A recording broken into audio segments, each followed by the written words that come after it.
السلام عليكم ورحمة الله.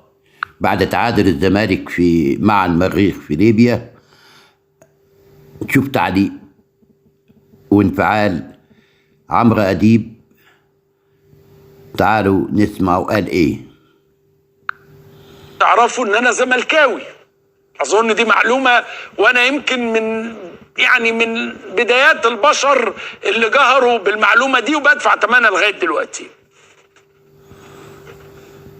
كل سنة وكل الناس اللي متابعيني مهما كان الوضع كنت دايما اقول ايه، الزمالك هياخد الدوري، الزمالك هياخد بطولة افريقيا. كانت الدنيا تبقى مكسرة واطلع اتراهن واقول على فكرة الزمالك هياخد الدوري، احنا ابطال افريقيا كده.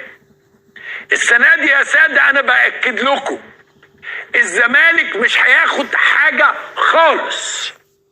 انا اهو بقول لكم من بدري قوي، لا دوري ولا كاس ولا بطولة افريقيا ولا اي حاجة.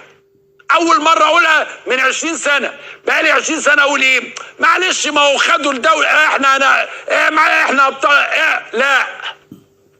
الوضع اللي احنا فيه غريب وعجيب. النادي ده وقت ما كانش فيه مجلس ادارة خد الدوري. يعني النادي ده لما ما كانش لاقي ياكل، ما فيهوش فلوس، ما فيهوش مجلس اداره،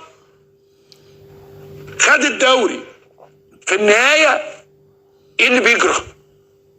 واوعى حد يقول لي اصل لولا الثلاث لعيبه دول مين؟ يقول لك لولا الثلاث لعيبه دول لو كانوا اللي ايدناهم دول كانوا دول مين؟ انا عندي نصيحه صريحه لنادي الزمالك، لا تأيدوا لعيبة ولا تصرفوا على مدرب ولا تعملوا اي حاجة، لانه الموضوع ضاع. الفرقة ضاعت السنة دي خلاص. دي فرقة تركز ازاي؟ الفرقة خلاص انتهت وبقت بتنزل تتلطش.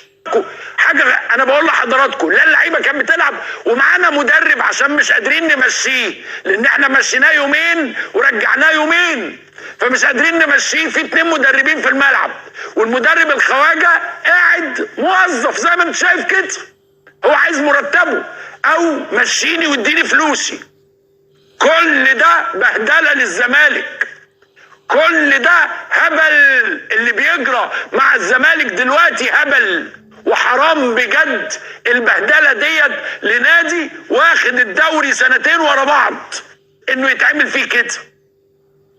بجد النهارده الماتش مش عايز اقول كلمه، غريب. والله يكون في عون جمهور الزمالك، الله يكون في عون، لانه العند والشد والجذب والمشاكل والمش عارف ايه في النهايه طلعت على الفرقه حب العزيز، مشوا نص اللعيبه.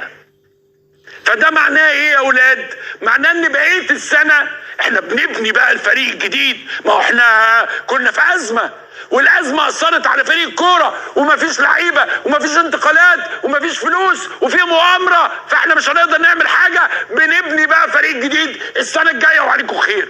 بقى لنا 20 سنه 25 سنه على الحال ده.